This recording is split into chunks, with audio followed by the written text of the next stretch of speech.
Assalamualaikum warahmatullahi wabarakatuh. Alhamdulillahirabbil alamin wassalatu wassalamu ala asrafil anbiya'i wal mursalin wa ala alihi wa sahbihi ajmain. Amma ba'du. Rabbi shrah li sadri wa yassir li amri wahlul 'uqdatam min lisani yafqahu qawli. Rabbi zidni ilma warzuqni fahma. Uh, anak-anak sekalian, anak-anak sekalian, hari ini kalian dalam keadaan sehat walafiat. Alhamdulillah kalau kalian keadaan sehat dan mudah-mudahan kita senantiasa diberikan kesehatan oleh Allah Subhanahu wa taala. Kalian tetap semangat di dalam mencari ilmu untuk mencari ridha Allah Subhanahu wa taala. Anak-anak sekalian, hari ini kita materi pelajaran pada hari ini adalah pendidikan agama Islam. Insya Allah materi ini akan saya sampaikan oleh Bapak Habil. Mana materi hari ini kita beri judul beriman kepada qada dan qadar, berbuah ketenangan hati.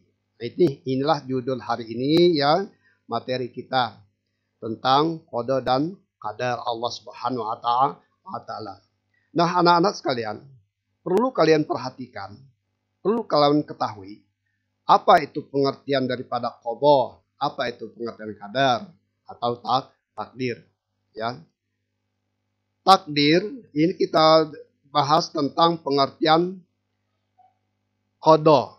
Nah, qada secara bahasa, qada memiliki beberapa pengertian ya, memiliki beberapa pengertian yaitu hukum keputusan ketetapan. Hukum keputusan ketetapan Allah Subhanahu wa taala. Nah, qadar secara bahasa artinya kepastian. Kepastian ukuran kekuasaan, perwujudan dan kehendak. Secara istilah ialah qada adalah ketetapan Allah terhadap segala sesuatu sejak zaman azali. Apa itu zaman azali ya? Zaman azali ialah zaman ketika segala sesuatu belum tercipta. Nah, jadi zaman azali itu segala sesuatu yang belum tercipta. Itu namanya zaman azali. Qadar ialah perwujudan kehendak Allah. Qadar adalah perwujudan kehendak Allah Subhanahu wa taala terhadap semua makhluknya dalam ukuran dan bentuk-bentuk tertentu sesuai dengan iradahnya ya. Coba anak-anak sekalian perhatikan di dalam suatu hadis Rasulullah Sallallahu Alaihi Wasallam, hadis Bukhari dan Muslim. Kamu lihat di situ, di buku itu ada hadis Rasulullah Sallallahu Alaihi Wasallam yang hadis riwayat Bukhari dan Muslim yang artinya seperti ini. Diriwayatkan dari Anas bin Malik radhiyallahu anhu. Katanya Rasulullah sallallahu alaihi wasallam bersabda, mengutus malaikat ke dalam rahim. Allah mengutus malaikat ke dalam rahim. Malaikat berkata, wahai Tuhan, ya, wahai Tuhan, ia masih berupa air mani. Setelah beberapa waktu malaikat berkata lagi, wahai Tuhan, ia sudah berupa segumpal darah. Begitu juga setelah setelah berlalu 40 hari, malaikat berkata lagi, wahai Tuhan, ia sudah berupa segumpal darah. Nah ini, Allah mengutus malaikat ke dalam suatu rahim seorang ibu. Apabila Allah Subhanahu wa taala membuat keputusan untuk menciptakannya menjadi manusia, maka malaikat berkata, wahai Tuhan, orang ini akan diciptakan laki-laki atau perempuan. Nah, malaikat berkata, wahai Tuhan, makhluk ini akan diciptakan laki-laki atau perempuan ya.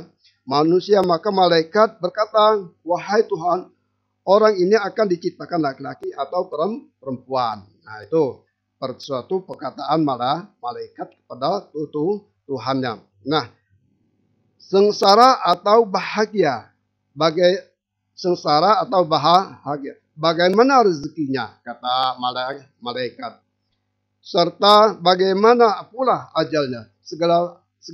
Segala-galanya dicatat ketika masih di dalam kandungan ibunya, ya. Masih segala sesuatu keputusan itu setelah dicatat oleh malaikat, dia masih dalam kandung seorang ibu. Nah, hadis di atas, anak-anak sekalian, ya, menjelaskan bahwa jenis kelamin sengsara atau bahagia, rezeki, ajal telah ditentukan oleh Allah Subhanahu wa Ta'ala.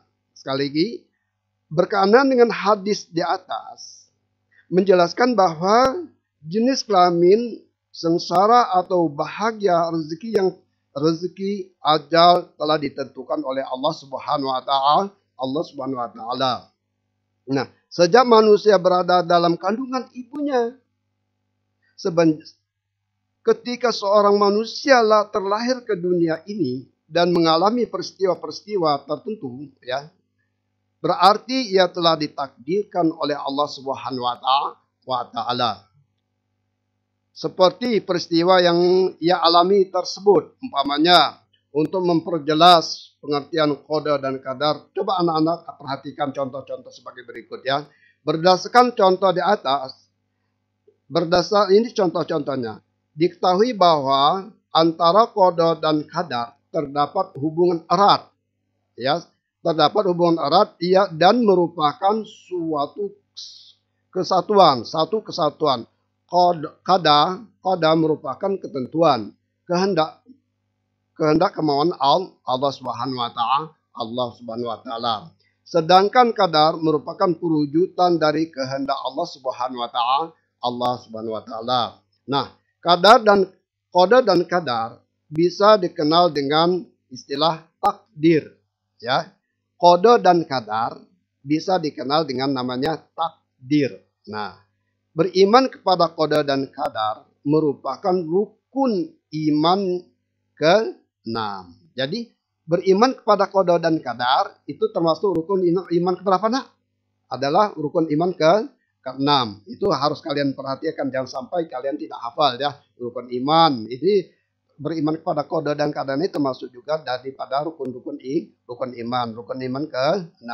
Iman kepada qada dan qadar dalam ungkapan sehari-hari lebih dikenal dengan sebutan iman kepada takdir. Beriman kepada takdir Allah Subhanahu wa Ta'ala. Iman kepada takdir berarti percaya bahwa segala apa yang telah terjadi di alam semesta ini, seperti adanya sehat, ya, sakit, hidup dan mati, rezeki dan jodoh seseorang, merupakan kehendak dan ketentuan Allah Subhanahu wa Ta'ala. Itu namanya sudah ditakdirkan oleh Allah Subhanahu wa Ta'ala. Iman artinya suatu percaya dan yakin apa yang telah ditetapkan, apa yang telah diputuskan oleh Allah Subhanahu wa Ta'ala. Coba anak-anak perhatikan firman Allah Subhanahu wa Ta'ala di dalam surat Ar-Ra'd, surah ketiga ayat ke-8 berikut. Wa kullu syai'in indahu bimiqdar. Nah, coba. Dan segala sesuatu ada ukuran di sisinya. Segala sesuatu itu ada ukurannya, ya. Manusia itu ada ukurannya, umpamanya jodohnya, kematiannya, rezekinya sudah diukur, sudah ditentukan oleh Allah Subhanahu wa Ta'ala. Di dalam surat Ar-Ra'd, surat ke-13 ayat 8. Nah, ayat tersebut menegaskan bahwa segala sesuatu dalam semesta ini telah ditentukan ukurannya oleh Allah Subhanahu wa Ta'ala. Segala sesuatu yang akan terjadi telah diketahui dan direncanakan oleh Allah Subhanahu wa Ta'ala. Tak satu pun makhluknya yang mengetahui ketentuan Allah, baik itu dari golongan malaikat, jin maupun manusia. Nah, tidak ada yang bisa mengetahui hanya kecuali Allah Subhanahu wa Ta'ala itu Umpamanya contohnya kematian seseorang, tidak ada yang bisa mengetahui. Ya. Baik itu dari golongan malaikat, jin maupun manusia, semuanya tak ada yang mengetahui. Itu harus jelas anak-anak sekalian ya. Itu suatu rahasia bagi Allah, hanya Allah yang tahu rahasia-rahasia Allah. Jadi makhluk yang diciptakannya tidak ada yang tahu. Oke. Takdir baru dapat diketahui oleh manusia setelah terjadinya sebuah kenyataan atau peristiwa. Contoh ya. Takdir itu baru kamu ketahui ya oleh manusia setelah terjadi sebuah kenyataan atau peristiwa. Contohnya, seorang anak bernama Ena dilahirkan dari keluarga kaya.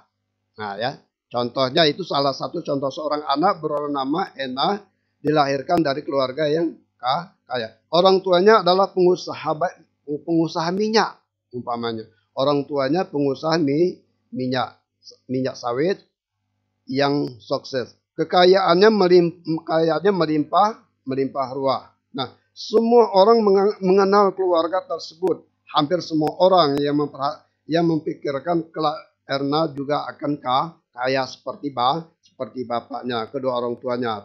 Namun setelah terjadi gempa bumi yang menghancurkan perusahaan orang tuanya, keluarga Ena tak lagi disebut keluarga yang kaya. Nah, ditambah lagi orang tuanya ditimpa oleh mitra bisnisnya hingga menanggung hutang. Sehingga menanggung hutang yang ratusan juta, sisa aset perusahaannya dijual seluruhnya untuk membayar hutang. Sekarang Ena dan keluarganya hidup sederhana. Nah, jadi anak-anak tidak bisa tentu. Umpamanya bisa jadi seorang Ena tadi adalah keluarga yang kaya raya, pengusaha yang sukses, yang berhasil. Belum tentu anak ini akan sama dengan orang tuanya. Bisa jadi sesuatu, jadi peristiwa yang menimpa sehingga dia bisa menjadi orang yang biasa-biasa saja, tidak seperti yang dulu. Oke, ya itu anak-anak sekalian ya. Tentang contoh-contoh takdir. Nah, takdir ini anak-anak ya, takdir kode dan kadar atau takdir ini, takdir dibagi berapa? Itu harus kalian. Takdir itu dibagi menjadi dua. Ya, takdir dibagi menjadi dua. Ada yang namanya takdir mu'alaq dan takdir mubram. Coba perhatikan. Takdir mu'alaq secara bahasa artinya sesuatu yang digantungkan. Takdir mu'alaq itu sesuatu yang masih digantungkan. Takdir mu'alaq yaitu ketentuan Allah mengikut sertakan peran manusia melalui usaha dan ikhtiarnya. Ini takdir mu'alaq. Takdir itu yang masih digantungkan artinya manusia itu harus ikhtiar dan usaha untuk mencapai takdir tersebut atau cita-citanya. Tidak bisa kita ingin jadi cita-citanya mengejar cita-cita tapi kita nggak sekolah. Tentu kita harus mencari ilmu dan sekolah mencari ilmu semata untuk ibadah, mencari Allah Subhanahu wa taala. Ada usaha ikhtiar manusia. Itu namanya takdir mu'alaq. Contoh, seseorang ingin pintar, tentu dia harus belajar. Nggak bisa, nggak dapat orang pintar itu kalau dia nggak belajar. Pingin punya duit, tapi nggak mau usaha, nggak dapat duit, nggak kaya. Ya, artinya ada ikhtiar manusia itu. Itu namanya takdir mu'alaq. Oke. Coba perhatikan Arab surah Ar-Ra'du ayat 13. Innallaha la yukhairu ma biqaumin hatta yukhairu ma bi anfusihim. Sesungguhnya Allah tidak akan mengubah keadaan suatu kaum sebelum mereka mengubah keadaan diri mereka sendiri. Jadi kita harus ikhtiar. Bagaimana cara mengubahnya? Satu, kita harus dekat dengan Allah. Kita harus beribadah kepada Allah. Kita bermunajat kepada Allah. Dan samping itu kita ikhtiar, usaha. Tentang hasilnya itu serahkan kepada Allah. Yang penting kita dekat kepada Allah, memohon kepada Allah. Kita berikhtiar, berusaha sekuat mungkin untuk apa yang kita harapkan. Namun hasilnya kita nggak tahu. Hanya kita Allah yang menentukan, hanya kita serahkan kepada Allah yang. Nah, kita diwajibkan untuk ikhtiar. Allah tidak akan mengubah suatu nasib kaum. Allah tidak mengubah suatu nasib kaum, kecuali kaum itu sendiri akan merubahnya. Artinya manusia itu harus ikhtiar, berusaha sekuat mungkin semampunya ya. Oke, itu namanya takdir mu'alak. Ada lagi namanya takdir apa? Takdir mubram, ya. Ada namanya takdir mubram. Nah, coba kalian perhatikan. Umpamanya tadi Bapak udah jelaskan tentang sehat. Nah, sekarang ini zamannya orang kena penyakit COVID. Manusia atau ikhtiar, ya. Nggak bisa. Supaya terhindar dari semua penyakit itu, turuti protokol kesehatan. Kalau memang harus pakai masker, kita harus pakai masker. Jaga jarak. Namanya kita ikhtiar, usaha. Mudah-mudahan kita kalau udah ikhtiar, usaha dan bermunajat kepada Allah Subhanahu Wa Taala, mudah-mudahan kita dilindungi oleh Allah, diberikan kesehatan. Oke, bisa dipahami ya, Naya? Sekarang takdir mubram. Takdir mubram. Nah, apa itu takdir mubram? Tadi takdir mu'alak. Takdir mubram secara bahasa artinya sesuatu yang tidak dapat dielakkan lagi atau sudah pasti. Nah, takdir mubram itu sesuatu yang tidak bisa dielakkan atau suatu takdir yang sudah pasti adanya. Nah, jadi takdir mubram ada ketentuan mutlak dari Allah. Ketentuan mutlak dari Allah Subhanahu Wa Taala yang pasti berlaku dan manusia tidak diberi peran untuk mewujudkannya. Nah, sesuatu takdir yang telah diputuskan oleh Allah yang tidak bisa diubah oleh manusia. Contoh takdir mubram, di antaranya jenis kelamin manusia. Jenis kelamin manusia, ajal, panjang pendek usia manusia. Nah, ini namanya takdir mubram yang telah ditetapkan, yang telah diputuskan oleh Allah Subhanahu Wa Taala. Yang tidak bisa diubah oleh manusia adalah contohnya laki-laki dan perempuan. Nah, ini takdir sudah ditakdirkan oleh Allah, ya, takdir yang telah ditetapkan oleh Allah. Laki-laki dan perempuan. Ini burung dia bisa terbang.